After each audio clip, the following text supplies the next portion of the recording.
Hi guys! As you can tell by the title, I'm going to talk about depression. A few things before I start. I may swear, so if you find swearing offensive, I apologise. I get so passionate about what I'm talking about that I don't tend to notice that I'm swearing, so if I do, I apologise. This is from my experience with depression, and yeah, I don't know what else to say other than let's begin. Now, my depression started from the age of 14, and it was a difficult time for me. As you know, I'm dyslexic, so I struggled in school. I had bullies in school. It got worse when I got into high school because, I mean, I've had bullying all my life, pretty much. And that's not a sob story, that's just how it is. Yeah, I was being bullied. I had more than one bully, and there was 3 girls that would bully me. Some would stay outside my house because the back of my house was an alleyway, and they would hang out at the back of my house, so I couldn't get away, so it was pretty miserable. I was just having a bad time at that time. Something happened to me that I'm legally not allowed to talk about, so I can't mention too much about it, but just know that it wasn't a good thing. So I spiraled into depression, and I struggled for a long time. I had depression for about 17 years, on and off. I've had loads of different types of depression. I've had clinical depression, which that was the worst out of all of my depressions. I mean, depression isn't good. But yeah, I had counselling. I've had lots of different types of therapy. I've had counselling, I've had CBT, I've had, I can never remember what the other one is, that one where everyone thinks you lie on a couch and you get, oh, but no, it's not like that at all. I've had that too. I've just had everything and nothing worked, and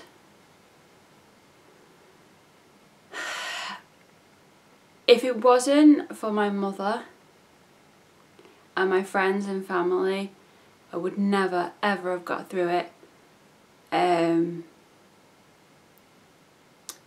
I would probably be dead. No, there's no probably. I would have ended my life.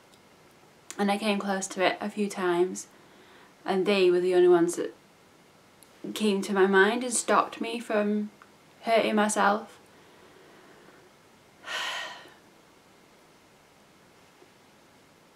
It's not, I don't know how to explain depression to people, because it's not an emotion, it's not physical, it's nothing that you can do if someone's got depression except for be there and be supportive.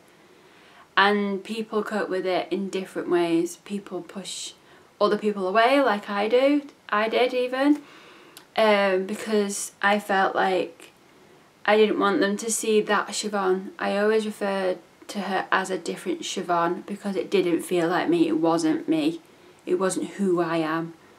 I am a happy person who just goes with the flow, who loves life, and I have her back now. The other Siobhan has gone, and I will explain to you how I got rid of her in a minute. But depression, how can I explain to you? The best way I've come around explaining it to people is, if you imagine black and times it by 10, you're about this close to understanding it. It is so much more than anyone could ever explain.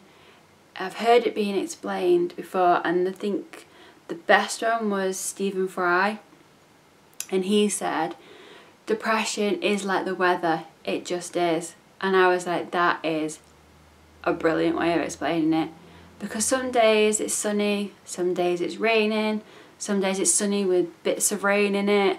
It's just so complicated, and after 17 years of having it, I still can't completely explain it to people. I have a friend who, when I had clinical depression, he gave me a hug and he said, stop being sad. And it's not being sad, it's not an emotion. It is what it is. And unfortunately, a couple of years later, he got depression. And he came back to me and he said, oh my God, Siobhan, it is so much more than feeling upset. I thought you were just upset. And it is so much more. And I was like, I know. It's not easy to explain. And I wouldn't wish depression on anybody. It's horrendous. And I mean, if someone had told me 3 years ago I would be sat here talking about it because I no longer have it, I'd have cried, because that is all I ever wanted. Every time I went down that dark hole of depression, it was... Sorry, I'm just thinking about it. Oh, I just used to sit and pray, and I'm not religious in the slightest bit. I believe everyone should believe in what they want to believe, and if you want to believe bits of every religion, that's fine, that's up to you. But me personally, I don't really believe in much. I believe in me now. That's a good start. And I used to sit and I used to stare at the ceiling and I used to beg, and I mean beg, to be happy. That's all I wanted. I just wanted to be happy again. I just wanted to be free of depression, because even when you come out of depression, it's like a black cloud. It still lingers behind you. It's like a shadow. It's still there. And you know it's waiting to pounce or rain on you. You know it's gonna happen again. You just don't know when or how. It's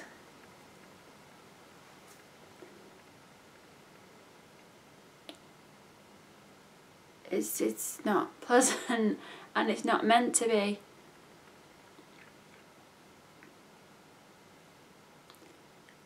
And I lost a lot of friends through my depression because I would push people away, because I didn't want them to see that Siobhan wasn't me. And I didn't want pity, because depression doesn't deserve pity. In my opinion, it doesn't deserve pity. It needs its ass fucking kicking. I warned you. I don't know how to explain any better than I have. So, I'm going to go on to how I got better. The last lot of depression I had, I was broken. I was done. I was ready to leave. And I don't mean on a train. I mean, I was gonna commit suicide. I had a plan. I knew what I was gonna do. Which, thinking about it now, it's quite sad, because my life now is pretty awesome. I'm trying not to cry. So yeah, how I got better. Yeah, I was really poorly. I was done. I described it as like you're running over hurdles in a race, and I fell at the last one, and I could see through the hurdle to the finish line, but I didn't have the energy to get up and run. And that's exactly how I felt. I was so tired of fighting, because my day-to-day life was get up out of bed, Siobhan, get up, get up, get up, get up.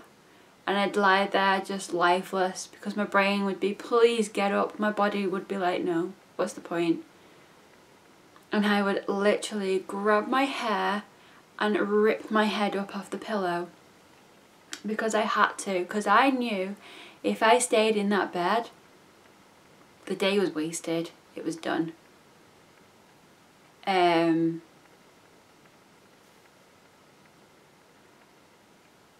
I met this amazing human being. Her name is Judith Hindley. She has a webpage, I'll leave it in the description.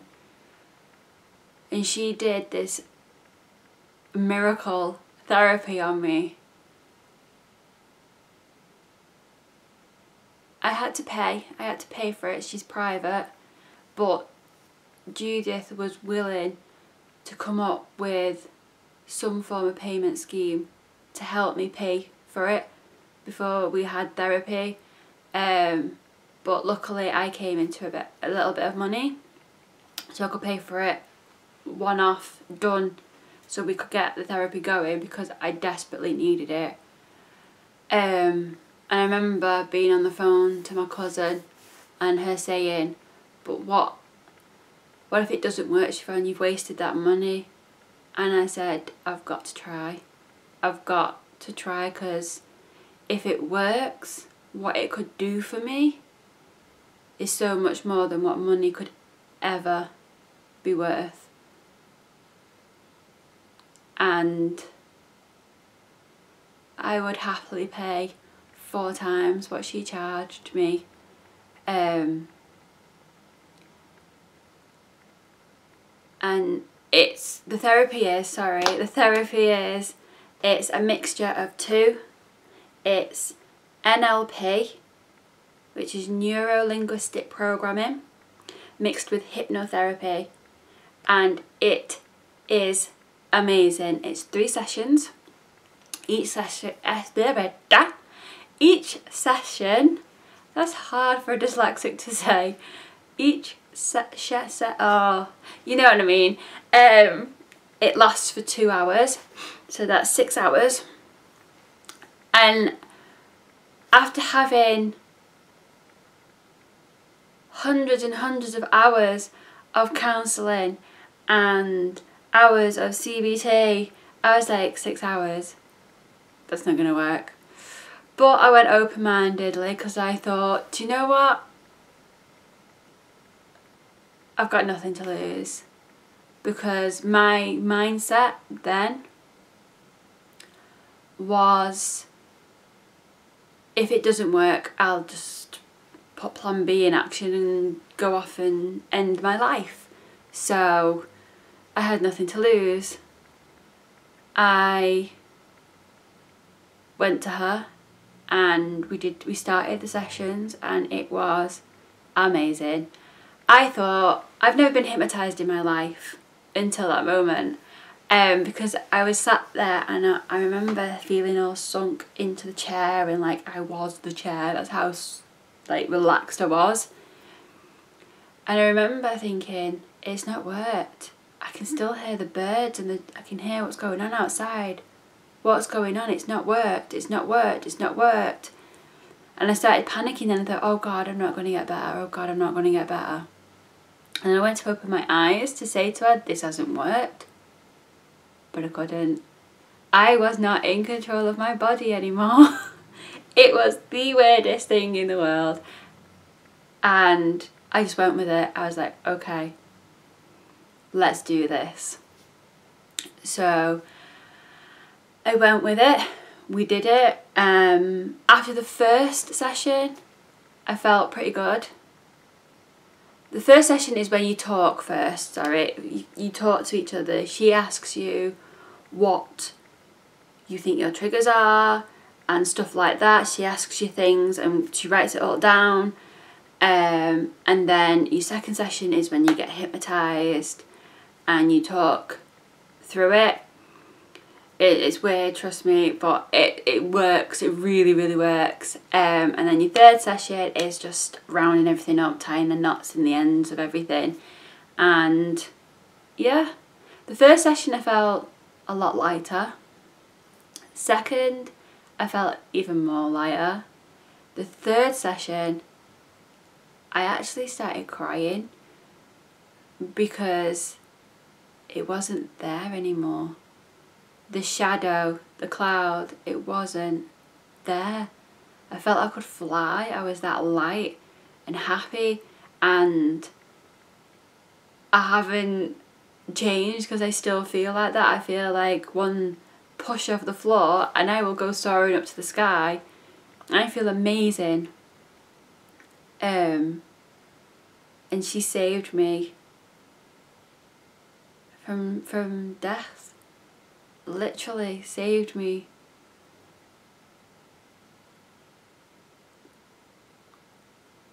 Without her, I wouldn't have known how amazing my life could be, and it truly is. I can have lions. I can just lie in bed all day if I want and still feel fine. It's amazing. It's just little things that have changed that make my life so much better to live, if that makes sense. I can have lions, like I said. I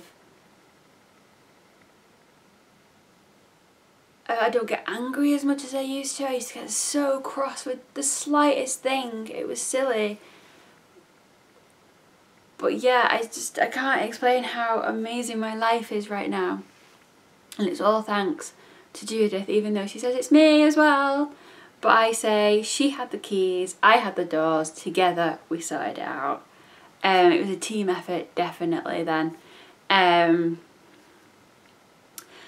My hope for the future, because obviously anything that comes up about depression, I listen to it, I read it, whatever, and I find it heartbreaking that there's still people out there that are struggling, and I want to help people, I want to reach out to people, I want people to know there is hope, that you can get better and you will get better. You've just got to keep fighting.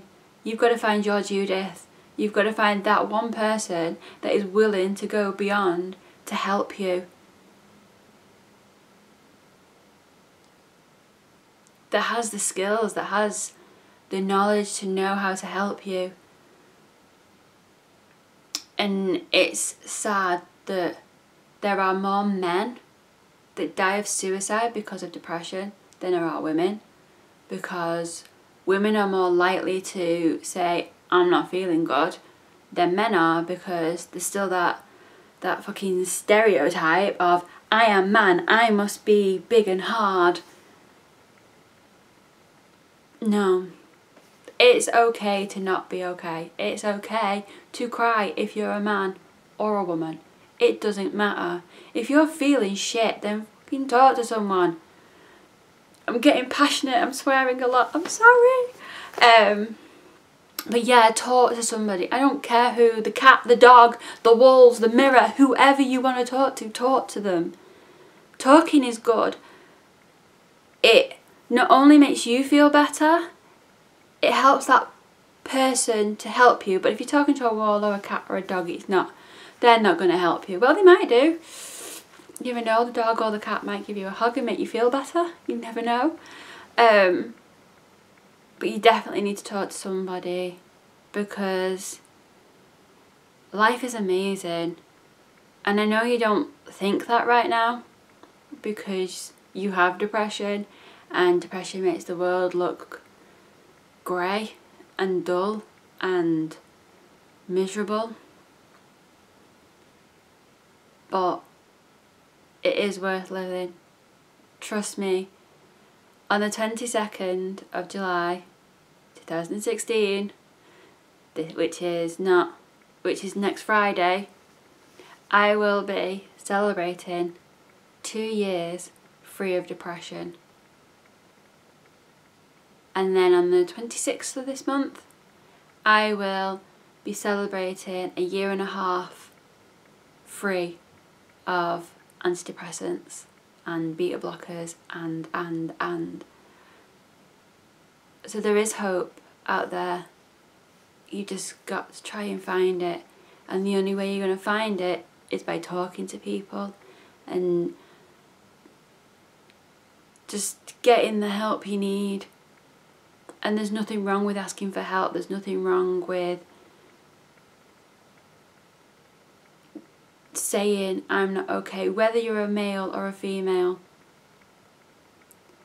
because you matter. Doesn't matter how insignificant you feel in the world, you matter. Whether it be Joe Bloggs mending the sewers, we need the sewers, but otherwise what would be the consequences? Or whether you're high up in a business park, depression doesn't care who you are. It doesn't care how much money you have. It will get you if it wants you. And I talk it like it's a demon, because it is. It is literally a demon. You need to talk to people, and I don't care if that's picking the phone up to some charity or to your doctor or to someone you haven't spoke to for years and say, look, I'm sorry we haven't spoke for 6 years or whatever. Can we talk? Because sometimes it's nice to talk to people who don't know you that well. And I know that sounds weird, but it is a lot easier because you know they're not judging you. They don't know you. And it's just you letting it off your chest. So yeah, that's my thoughts on depression. And my hope is that one day it will be extinct, because we talk about it, because we don't hide from it, because it shouldn't be something that you hide from. If you broke your leg, you'd go to the hospital. It's just your brain's a bit broken and you need to talk to someone about it. So please, if only one thing happens from this video, and that is people talk about it, then it was worth making the video, because I want people to know that it's good to talk about it. It's good to make it well known, because so many people die from it. It's not good.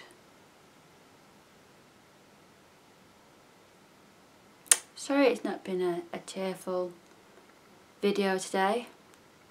I just felt like I needed to talk about it and tell people about